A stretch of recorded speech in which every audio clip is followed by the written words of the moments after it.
que Jesus nem tocou na água. Jesus falou, enche lá e depois tira a água. Ele nem tocou na água. Então Jesus fez tudo discretamente.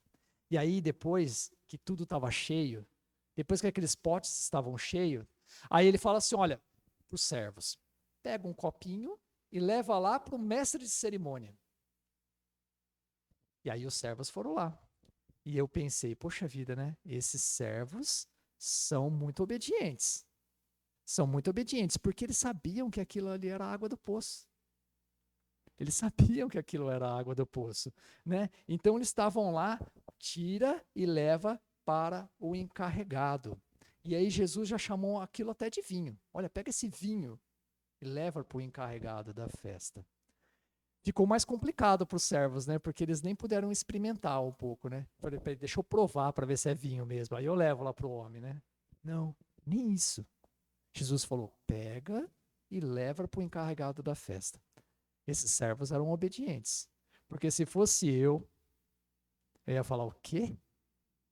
Para levar o quê? Para quem? Vou nada. Vou nada. Eu sei que isso aqui é água do poço. Eu vou passar vergonha. Como é que eu vou chegar lá no encarregado e falar assim, ó, toma aqui o vinho? Eu sei que é água do poço isso aqui. Vou nada. Servo fiel. Aqueles eram servos fiéis. Ainda bem que não era eu lá, né? Ainda bem que eram servos fiéis. E nós precisamos ser assim, como esses servos, né? Muitas vezes a gente não vai entender o porquê das coisas. Muitas vezes a gente não vai entender por que temos que fazer algo daquela maneira. Mas Deus quer que seja feito daquela maneira, então faça. Seja um servo obediente, né? E experimente aquilo que Deus tem preparado para nós. Amém? Esses servos são maravilhosos. Mas, outra questão. Por que será que Jesus resolveu não entregar para os servos e falar, servos, entrega na festa. Não, primeiro ele falou, entregue para o mestre de cerimônia. Ele já poderia distribuir na festa, não poderia? Era o vinho, estava pronto. Mas não. Ele falou, leva para o mestre de cerimônia. E o mestre de cerimônia, naquela época, ela era uma pessoa muito entendida, de festa. Sabe quando vocês fazem uma festa e contratam uma empresa? E essa empresa tem uma pessoa que coordena toda a festa? Esse era o mestre de cerimônias. Esse era o encarregado da festa. Esse era uma pessoa entendida, né? E essa pessoa entendida, facilmente ela ia identificar um bom vinho. Facilmente ela ia tomar aquele vinho e falar, esse é do bom. Ele era um especialista. E é legal porque isso vem de lá de trás e até hoje funciona dessa maneira. Se Jesus te curar de uma enfermidade, como que você vai saber se você for curado mesmo? Você volta lá no médico, o médico faz um exame em você e ele vai falar assim, ué, cadê o câncer que estava aqui? Sumiu. Ué, cadê o problema que você estava aqui no seu pulmão? Não tem mais. Ué, cadê essa pedra que estava aqui? Não tem mais. Quem que vai testificar a sua cura? É o médico. É ele que vai, porque ele é um especialista, autoridade naquilo que ele está fazendo. E Jesus fazia isso com quem? Com os leprosos. Você lembram? Jesus curava os leprosos, e aí o que ele falava para os leprosos? Olha, vão lá no sacerdote e se amostrem a eles que eles vão confirmar que vocês estão livres da lepra, que vocês estão curados. Então, Jesus fazia isso com os leprosos. Jesus fazia dessa maneira e comprovava a cura. Então, Jesus fez dessa maneira com esse mestre de cerimônias, porque ele seria o homem que comprovaria que aquela água do poço não era mais água do poço, era vinho. E quando esse especialista, esse mestre de cerimônias, ele recebeu aquele vinho e ele bebeu, ele falou assim, nossa, esse vinho é maravilhoso. E o que ele fez? Ele foi lá no noivo. E ele chegou no noivo e falou assim, poxa, você fez diferente, hein? Porque, olha, em todas as festas, o pessoal coloca o vinho ruim, ou coloca o vinho bom, perdão, coloca o vinho bom, aí o pessoal começa a beber, e aí o pessoal já começa a ficar satisfeito, começa a ficar meio ruim assim, né? E aí eles vão lá e colocam o vinho ruim. Coloca o vinho piorzinho, porque o pessoal já bebeu o vinho bom. Mas você fez diferente. Você deu o vinho ruim, e aí quando todo mundo já não tinha mais condições de apreciar um vinho bom, você vai lá e dá o vinho bom. Você é diferente. Eu nunca vi isso. Engraçado, né? Quem que acabou levando o mérito da coisa? O noivo. O noivo é que acabou, tipo assim, parece que foi ele que fez toda essa jogada. Parece que foi o noivo que guardou o vinho melhor para o final, mas não foi. E ele acabou levando o crédito de tudo isso. E aí a gente para pensar, né? Será que eu já fiz isso? Será que eu já dei o crédito para a pessoa errada? Será que Jesus me curou, Jesus me libertou, Jesus me fortaleceu, e eu acabei colocando o crédito, colocando o valor em pessoas que são falhas, pessoas que são pecadoras? Será que eu coloquei o crédito? Será que eu valorizei a minha conta bancária? Será que eu valorizei o meu trabalho, a minha posição social, os meus bens materiais, a minha beleza? Quem sabe até a minha saúde? Será que eu deixei de dar o crédito para quem realmente merece? Porque muitas vezes a gente valoriza aquilo que não tem valor e desvaloriza aquilo que realmente tem valor. Então tem muita gente que valoriza mais ficar pela rua fazendo qualquer coisa assim do que ficar com a própria família. E eu já fiz isso quando eu era mais jovem, né? Na época do fim do ano, em vez de eu ficar com a minha família, eu ficava de bagunça com os meus amigos. Eu estava dando valor para onde não era para dar valor e desvalorizando aonde era para dar valor. Então, acabou assim, né? O noivo acabou levando crédito. Mas isso nos traz a pensar: será que estamos dando crédito para Jesus? Será que tudo que eu tenho hoje, será que tudo que eu sou hoje é pela força do meu braço ou é pela graça e pela misericórdia de Jesus na minha vida? Foi Ele que deu, foi Ele que fez, né? A gente tem que voltar os nossos olhos para quem é o que sustenta a nossa vida, na verdade. Amém? E qual foi o resultado? O resultado final dessa história está ali, no verso 11, que fala: este sinal, ó, já chamou de sinal, este sinal milagroso em Caná da Galileia foi o primeiro que Jesus realizou. Revelou assim a sua glória, e os seus discípulos creram nele. Foi um sinal que revelou a glória de Cristo para que os seus discípulos e as pessoas que estavam com ele reconhecessem quem ele era, valorizassem quem realmente tem valor. Então, os seus discípulos creram ainda mais em Jesus, que ele era o Messias, que ele era o Filho de Deus e que ele veio ao mundo para nos salvar. Glória a Deus. Você viu como abriu os olhos? Vocês entenderam o propósito? Não era simplesmente salvar a pele do noivo. Né? Vou colocar o vinho aqui, vamos deixar o casamento rolar legal. Não. Jesus tinha um propósito. E tudo que Deus faz nas nossas vidas tem um propósito. Às vezes a gente não entende esse propósito. Às vezes a gente reclama do agir de Deus nas nossas vidas. Mas ele tem um propósito. Amém. E agora, depois que nós estudamos esse texto, agora vem a provinha, né? Agora a gente vai aplicar esse texto. Como que a gente vai olhar para a Escritura Sagrada? Como que a gente vai ter esse entendimento, esse contato com a palavra de Deus e ficar por isso mesmo?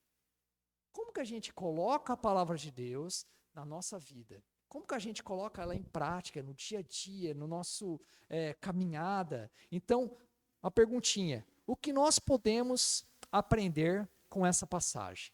Toda vez que você lê a Bíblia, põe essa pergunta no seu coração. O que eu posso aprender com essa passagem que eu acabei de ler?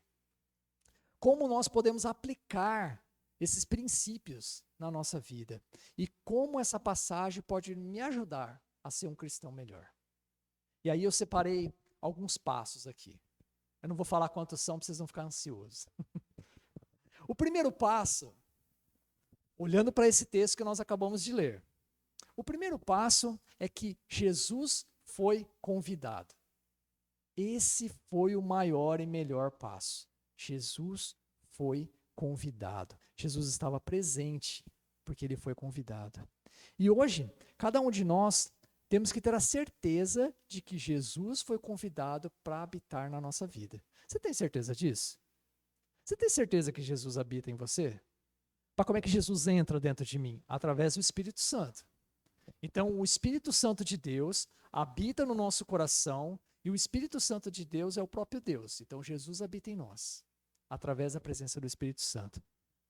E aí vem aquela famosa pergunta, né? Você já fez isso? Você já convidou Jesus para morar na sua vida? Tem que convidar. Porque se não convidar Jesus, esse é o primeiro passo. Se Jesus não estivesse nessa festa, ia ter vinho milagroso lá? Não ia. Jesus estava lá porque ele foi convidado. Então nós temos que convidar Jesus para fazer parte. Quando nós começamos o nosso culto, na nossa oração, a gente fala isso. Jesus, né? Convido o Senhor para estar aqui. Seja o Senhor aqui conosco. Venha Espírito Santo, tenha liberdade aqui neste lugar. Né? Nós damos espaço para Deus.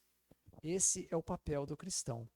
Convidar Deus para morar dentro do seu coração. E a segunda observação, né, nesse texto. Deus usa situações, coisas e lugares. E até pessoas que estão à nossa volta, para o propósito dele. Então, tudo que Deus faz não é em vão. Ele pode usar qualquer situação. Às vezes a gente está assistindo televisão. E aí uma coisa que você viu ali na televisão acaba chamando a sua atenção. E te leva a pensar.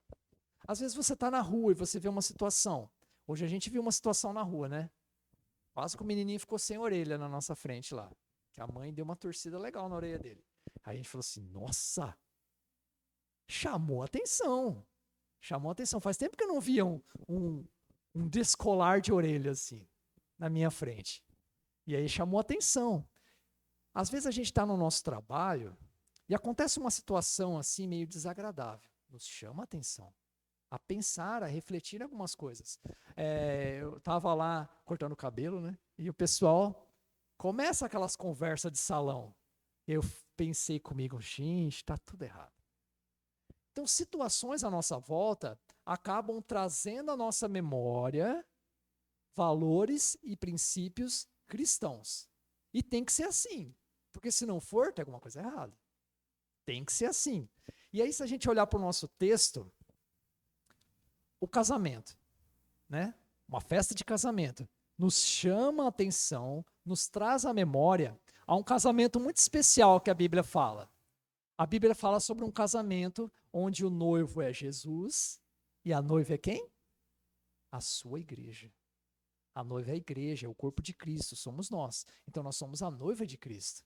Então, a palavra de Deus fala sobre esse casamento e irá acontecer uma união desse casamento na casa de Deus e será chamada de bodas do Cordeiro. Olha que legal. Então, essa situação do casamento nos traz à memória esse grande casamento que irá acontecer. Em Apocalipse 19:7, fala assim: regozijemo-nos, vamos nos alegrar e dar-lhe glória. Pois chegou a hora do casamento do Cordeiro e a sua noiva já se preparou. Então, o Apocalipse fala muito sobre esse casamento que vai acontecer entre Jesus e a sua igreja. Outra situação que nos chama a atenção, o texto fala muito sobre vinho, né? E quando nós falamos sobre vinho, o que te traz à sua memória? A Santa Ceia do Senhor. A Santa Ceia do Senhor, o vinho é um dos elementos. E lá na Santa Ceia do Senhor, Jesus foi lá, partiu o pão, deu para os seus discípulos e falou assim: esse é o meu corpo que está sendo dado em favor de vocês. E aí, da mesma forma, ele vai lá e pega o cálice, o que tem no cálice? Vinho. E ele fala: esse vinho é o meu sangue derramado lá na cruz para a remissão do pecado de todos. É um sangue que nos purifica e nos lava de todo pecado. Então, lá em 1 João 1,7 fala assim: se porém andarmos na luz, como ele está na luz, temos comunhão com os outros e o sangue de Jesus, seu Filho, nos purifica de todo pecado. Então, quando eu estava lendo, e aí apareceu o vinho, nos remete ao vinho da Santa Ceia. Mas por que isso acontece? Porque a gente lê Bíblia, só por isso. Se a gente não lê a Bíblia, como é que a gente vai relacionar uma coisa com outra? Como se eu só conheço uma coisa, como é que eu vou ter comparação se eu não conheço a outra? Tem que ler Bíblia. Então, outra situação, os servos. Eu não falei que os servos foram muito obedientes, que eu no lugar deles eu nem ia. Mas eles foram obedientes. Então, Jesus usou a situação dos servos para trazer a memória do cristão sobre a obediência. E tem um versículo, Filipenses 2:8, fala assim: e sendo encontrado em forma humana, quem? Jesus. Humilhou-se a si mesmo e foi obediente até a morte, e morte de cruz. Jesus foi obediente. Então, isso nos traz a memória. Então, como eu falei no início, situações à nossa volta, pessoas à nossa volta, lugares à nossa volta. Quando o cristão está sensível, quando o cristão está conectado com a palavra de Deus, ele está sempre ligado no que está acontecendo. E algumas situações nos levam a pensar. Então, a gente pensa, será que eu era para estar nesse lugar mesmo? Está acontecendo uns negócios meio esquisitos aqui? Eu acho que não era para eu estar aqui. Aí você vê algo e você fala assim, será que era para eu estar vendo isso aqui? Cara, isso aqui está meio esquisito. Eu acho que eu vou para lá. Aí você presencia alguma ação, fala, olha, isso aqui não está certo. Ou se não, você presencia algo que é muito bom, olha, isso aqui é legal. E aí traz no coração um sentimento gostoso. O cristão tem que estar sensível. Amém? Mais uma observação, é a terceira. A transformação acontece de dentro para fora. Aonde que aconteceu a transformação de água em vinho? Dentro daqueles potes de pedra. Então era algo que ninguém estava vendo. A hora que eles colocaram a água lá dentro, será que eles deram uma mexidinha? O que aconteceu? A gente não sabe o que aconteceu, o texto não fala sobre isso. Mas fala que entrou água e saiu vinho. Então, a transformação aconteceu aonde ninguém viu. Dentro de um pote. E Jesus, ele quer fazer essa transformação. Só que essa transformação não é de fora para dentro, sabe? Eu vou arrumar o meu cabelo, eu vou fazer o regime. A transformação é de dentro para fora. Porque existem pessoas que mudam muito por fora, mas mudam um pouquinho por dentro. E Jesus quer ter essa transformação, quer fazer essa transformação de dentro para fora. Então Jesus quer nos curar, Jesus quer nos libertar, Jesus quer nos limpar, Jesus quer nos perdoar. E todas essas coisas acontecem de dentro para fora. Então, muitas vezes a gente não vai perceber a transformação, aqueles que estão à nossa volta. Mas essa transformação vai a cada dia, a cada dia, a cada dia. Vai chegar uma hora que as pessoas vão perceber que houve uma transformação na sua vida. E ela vai falar assim, cara, você está diferente. O que aconteceu? Né? Houve uma transformação e que acabou externando e chamando a atenção das outras pessoas, e aconteceu isso no casamento. Porque aquela transformação da água em vinho que aconteceu lá dentro do pote, chegou até o encarregado da festa, e o encarregado da festa foi tocado por aquilo, ele falou assim, uau, esse vinho é muito bom, e eu vou lá falar para o noivo, e aí a hora que o noivo ficou sabendo da história, provavelmente ele nem entendeu nada, ele falou, o quê? Eu fiz o quê? Eu guardei qual? Mas o noivo, ele se beneficiou de tudo aquilo. Então, a transformação que acontece dentro do nosso coração, externa para fora, e aqueles que estão à nossa volta se beneficiam dessa transformação, olha que legal. Dentro da nossa casa tem que ser assim, sabia? Dentro da nossa casa tem que ser assim. Porque se nós voltamos para casa, depois de participar de um culto, depois de ter um contato com a palavra de Deus, e a gente não conseguir externar isso, a gente chega em casa bravo do mesmo jeito, chega em casa cara fechada do mesmo jeito, a gente vai impactar alguém? Não vai. A gente tem que deixar Jesus agir dentro de nós, para que nós possamos fazer a diferença onde quer que nós estejamos. Amém? Essa foi mais uma observação. Jesus transforma de dentro para fora. E aí tem mais uma observação, a quarta, que fala assim: todos nós podemos ser usados na obra de Deus. Isso aqui é legal. Olhando para esse texto, tem uma parte que fala que o mestre de sala, o mestre de cerimônias, não sabia de onde tinha vindo o vinho. O noivo não sabia de onde tinha vindo o vinho. Mas sabe quem sabia? Os servos. Os servos sabiam tudo o que tinha acontecido. Eles não participaram? Eles não foram lá e encheram com o baldinho? Então eles sabiam. Isso nos prova que todos nós podemos ser usados por Deus. Deus não vai usar apenas aquele que está em evidência. Deus não vai usar apenas, ele usa, mas não apenas o pastor, não apenas o ministro, não apenas o diácono ou o líder. Deus vai usar qualquer pessoa. Deus vai usar aquele irmãozinho que está lá no fundo da igreja, sabe? Aquele que passa meio desapercebido. Deus pode usar. Deus pode usar aquele que trabalhou, que suou a camisa, como aqueles servos, enquanto a festa estava rolando, eles estavam trabalhando, suaram a camisa, não levaram o crédito, mas Deus usou. E muitas vezes a gente não leva o crédito, sabe? A gente não recebe, sabe, aquele tapinha nas costas que muita gente gosta, por servir na obra de Deus. Mas, querido, entenda que a grande recompensa é fazer parte desse mover.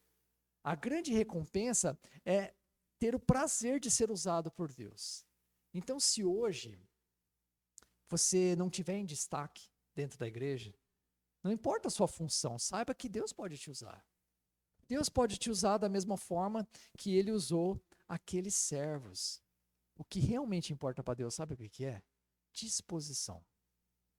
Disposição em servir na obra de Deus. Porque quando aparece um comunicado, são poucos que atendem. Não é verdade? Quando aparece um chamado, são poucos que atendem. Aqueles que atendem, usufruíram daquele momento. E aqueles que não atenderam, ficaram de fora. E é legal, porque Deus faz. Com você ou sem você. Deus vai fazer. O bom é que você participe.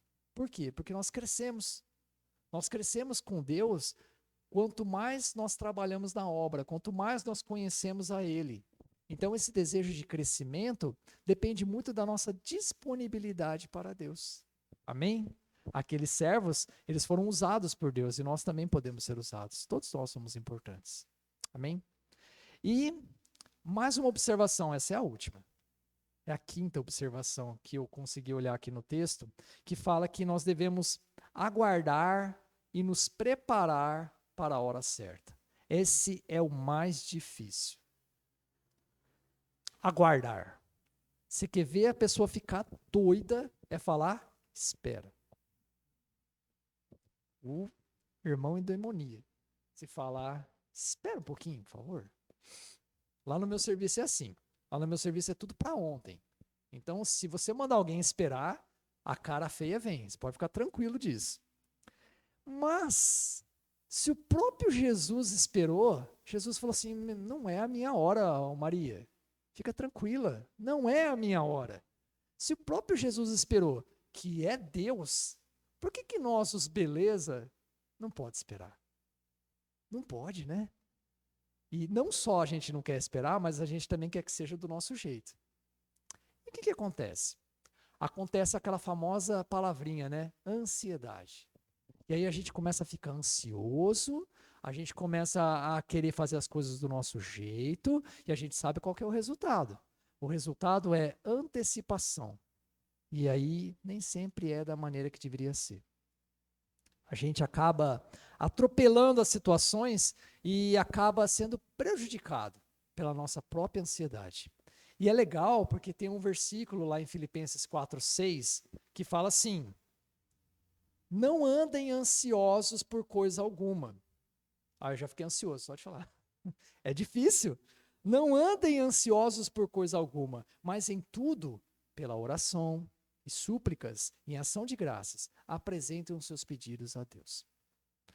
Quando eu estava preparando o estudo, não tem como ficar ansioso, sabe? Quem teve a oportunidade de estar à frente de algum trabalho da igreja, qualquer trabalho, mas desde que você esteja à frente, é diferente. É diferente. Você participar é uma coisa, você estar à frente é outra, totalmente diferente. E não tem como não bater aquela ansiedade. Não tem como, assim, uns dá até dor de barriga, né? Eu já passei dessa fase já. Agora só ansiedade. Mas o versículo fala, olha, entrega para Deus. Descansa em Deus. Fica tranquilo. Deus é que vai cuidar. E aí tem a contrapartida, né? Tem aqueles que falam assim, fica tranquilo. Aí a pessoa fala assim, opa, agora que eu fico. Ó, você tem que tomar cuidado. Descansar em Deus não significa passividade. Descansar em Deus não significa a gente ficar inativo, sabe? É aquilo que eu falei no início. Sabe, cruzar os braços e deixar Deus agir. Cruzar os braços e deixar o irmão fazer no seu lugar. Cruzar os braços e deixar as coisas acontecerem. Vão resolver sozinha. Não vão. Aqueles servos, eles trabalharam e criaram um ambiente para que o milagre fosse feito. Então, quando nós trabalhamos para a obra de Deus, nós estamos criando esse ambiente para que Deus haja. Porque, por exemplo, se essa noite você não tivesse decidido vir aqui, né, participar do culto, cada um tivesse esse pensamento, tá frio, acho que hoje eu não vou não. Aí o outro fala assim, tá frio, hoje acho que eu não vou não. Aí o outro, tá frio, acho que eu não vou não. As pessoas não estariam aqui. E a gente não estaria criando esse ambiente para o Senhor agir. Então isso faz muita diferença. O crente, ele tem que ser responsável e coerente com a palavra de Deus. E a palavra de Deus fala que a gente não pode ficar de braço cruzado esperando as coisas acontecerem. Nós dependemos de Deus, nós confiamos em Deus, mas nós fazemos a nossa parte. Deus faz a dele, mas a nossa ele não faz. Aí fala, como assim, Deus? O Senhor não é todo poderoso, né? Por que o Senhor não vai fazer a minha também? Aproveita e faz tudo, né? Não. Deus quer que a gente participe. Deus quer que a gente se envolva. Deus quer que a gente faça parte do mover e do milagre dele. Então, ele permite, pela graça e pela misericórdia, que pessoas façam parte dessa obra divina de Deus. Isso é maravilhoso. E aí eu pensei comigo, eu quero. Porque se eu não me posicionar, se eu não me preparar, a hora que Deus chamar, eu vou ficar para trás. Como eu disse anteriormente, Deus vai fazer com você ou sem você. Só que aqueles que dizem sim a Deus, aqueles que se posicionam firmemente na palavra de Deus, esses crescem. E aí a gente olha para a vida do irmãozinho e fala assim: nossa, como fulano tá falante, como fulano tá fazendo, como fulano tá ativo. Mas porque houve uma caminhada. Houve uma caminhada. Ninguém chegou aonde chegou simplesmente da noite para o dia. Ninguém caiu do céu. Nós crescemos conforme nós trabalhamos na obra do Senhor. Amém? Deus é maravilhoso. Ele permite que nós façamos parte do processo, né? Parte do ambiente, parte do milagre. E aí eu quero chegar a uma conclusão, né, com tudo isso que nós estudamos essa noite, finalizar o nosso estudo. A conclusão é de que todos os dias, não é só de domingo não, todos os dias existem situações que nos levam a Jesus. Que os nossos olhos, o nosso entendimento, o nosso desejo se volta para Jesus. Então, como eu disse anteriormente, acontece algo que nos desperta e nos traz à memória Jesus. E aí, da mesma forma que Jesus transformou a água em vinho, ele quer transformar as nossas vidas. Leva isso para casa essa noite. Jesus, o senhor não é especialista apenas em transformar água em vinho. O senhor é especialista em transformar coração duro em coração mole. O Senhor é especialista em transformar teimosia, rebeldia em coração quebrantado na tua presença. Deus é especialista de mudar situações ruins para situações boas. Deus é especialista em consertar casamento. Deus é especialista em curar doença. Deus é especialista em nos dar novidade de vida. Sabe quando a gente faz tudo sempre a mesma coisa? A gente chama de rotina isso aí, né? Rotina tem um lado bom e tem um lado ruim. Rotina é bom porque nos dá segurança, estabilidade, né? Dependendo do que você faz, você fica um pouco melhor. Mas, ao mesmo tempo, nos traz acomodação, nos traz frieza, nos traz, assim, uma segurança, uma falsa segurança. E muitas vezes Deus quer transformar até o seu dia a dia, transformar a sua rotina. Aí, peraí, não mexe nisso não, né? Aí a gente fica meio ansioso com isso. Mas Deus, ele tem o melhor para cada um de nós. E a palavra dele diz isso. Quando nós confiamos nesse melhor de Deus, a gente descansa nele, a gente experimenta. Se a gente não descansa e não confia, nós não experimentamos. E aí o Deus que nós conhecemos é esse Deus de domingo. É esse Deus que o pastor está pregando aqui na frente. Como a quem me disse, às vezes a gente canta e nem sabe o que está cantando.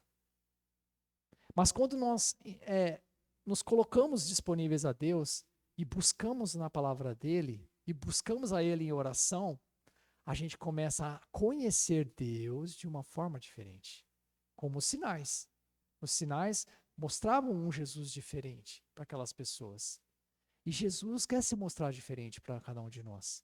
Ele quer transformar a nossa vida.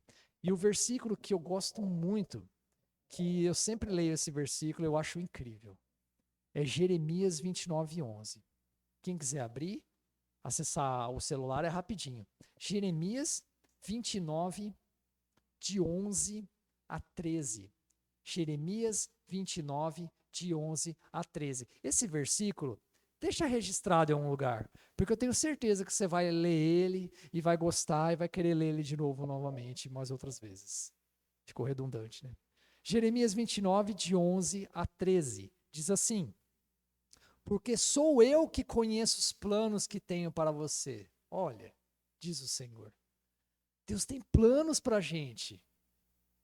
Sou eu que conheço os planos que tenho para vocês, diz o Senhor. Planos de fazê-los prosperar e não de lhes causar dano. Planos de dar-lhes esperança e um futuro. Olha o que Deus está falando para nós. Ele tem planos para a nossa vida, planos de esperança, planos de futuro. Jeremias 29, 11 a 13. No 12. Então vocês clamarão a mim, virão orar a mim, e eu os ouvirei. Vocês me procurarão e me acharão, quando me procurarem de todo o coração. Jeremias 29, de 11 a 13 é lindo. Eu vou ler de novo. Porque sou eu que conheço os planos que tenho para vocês, diz o Senhor, planos de fazê-los prosperar e não de lhes causar danos, planos de dar-lhes esperança e um futuro. Então vocês clamarão a mim, virão orar a mim, e eu os ouvirei. Vocês me clamarão e me acharão, quando me procurarem de todo o coração. Deus está falando assim, me procura para você ver se você não me acha. Me procura. Ah, mas aí você não procura Deus? Aí não acha. Mas ele fala assim, procura, que vocês vão me achar. E aí quando vocês me acharem, vocês vão entender os planos que eu tenho para vocês. Cara, Deus é maravilhoso. A vida cristã é muito maior do que a gente imagina. E quando nós levamos a vida cristã superficialmente, a gente tem essa visão errada de como é a caminhada cristã. Não, a caminhada cristã é tipo assim, não pode isso, não pode isso, não pode, não é isso. A vida cristã é muito mais além do que isso. A vida cristã é fazer parte do reino de Deus. é fazer parte da obra de Deus. A vida cristã é falar do amor de Cristo para as pessoas. É viver diferente, é ser transformado de dentro para fora. Assim como a água foi transformada em vinho, Deus quer transformar a sua vida. Esteja disponível a Ele. Amém? Amém. Vamos orar? Eu creio que no poder da palavra de Deus. E tudo que foi falado aqui essa noite, não foi o Ayrton, foi a palavra de Deus. A palavra de Deus é que tem o poder e a autoridade para mudar as nossas vidas. E eu convido a igreja a orar, a se colocar na presença desse Deus. E, em primeiro lugar, convida ele para fazer parte da sua vida. Convida ele, fala só, Jesus, eu estava distante, mas agora eu cheguei. Vem aqui fazer parte da minha história. Oremos. Querido Pai, nós convidamos o seu Filho Jesus agora, através da presença do Espírito Santo, a morar nas nossas vidas. Espírito Santo, vem fazer morada no meu coração. Espírito Santo, faz morada no coração dos meus irmãos que estão aqui essa noite. Que nós possamos, Deus, viver o novo do Senhor. Que nós possamos, meu Pai, ser transformados de dentro para fora. Perdoa, Deus, os nossos pecados. Perdoa, meu Pai, porque tantas e muitas vezes nós não valorizamos o Senhor. Nós valorizamos tantas outras coisas e o Senhor fica de lado. Nos perdoa. Santo Deus, hoje, essa noite, nós oramos, meu Pai, com fé, crendo que o Senhor está aqui nesse lugar e que o Senhor pode, meu Pai, todas as coisas. O Senhor pode nos curar, o Senhor pode nos libertar, o Senhor pode, meu Pai, renovar os nossos planos, o Senhor pode renovar os nossos sonhos, o Senhor pode nos dar uma nova esperança, Deus. Eu creio em tudo isso, no Teu poder e na Tua autoridade. E por isso, meu Pai, eu me rendo a Ti, eu abro o meu coração a Ti. E vem fazer morada, Santo Deus, vem fazer parte da nossa história. Escreve os nossos nomes no livro da vida e nós queremos sim, meu Pai, nos render a Ti. Nós queremos aceitar ao Senhor como o único Senhor e Salvador das nossas vidas. Tu és o Filho de Deus, Tu és o nosso Senhor, Tu és o nosso bem-amado. Vem, Santo Deus, e enche a Tua igreja, meu Pai. Fortalece as vidas que estão aqui. O Senhor conhece a cada coração. Eu não conheço, Deus, mas o Senhor conhece. E o Senhor conhece, meu Pai, individualmente, cada vida, cada luta, cada vitória. Faça parte, Santo Deus, de cada vida aqui esta noite. E que o Senhor levante mais e mais pessoas dispostas a te servir. Com um coração, Santo Deus, humilde de servo. Um coração, meu Pai, que não quer se aparecer, Deus. Um coração que quer agradar ao Senhor e não a homens, meu Pai. E não aqueles que, bajuladores, ó meu Pai. Não, Deus, nós queremos te agradar. Nós queremos te servir. E coloca isso firmemente no nosso coração. E essa noite, meu Pai, nós nos alegramos por essa palavra. E nos ajuda a voltar para casa agora e continuar pensando nisso. E que nós venhamos a estar sensíveis a tudo aquilo que acontece à nossa volta. Obrigado, Deus. Oramos gratos no nome do seu Filho Jesus. Amém. Amém? Eita, glória.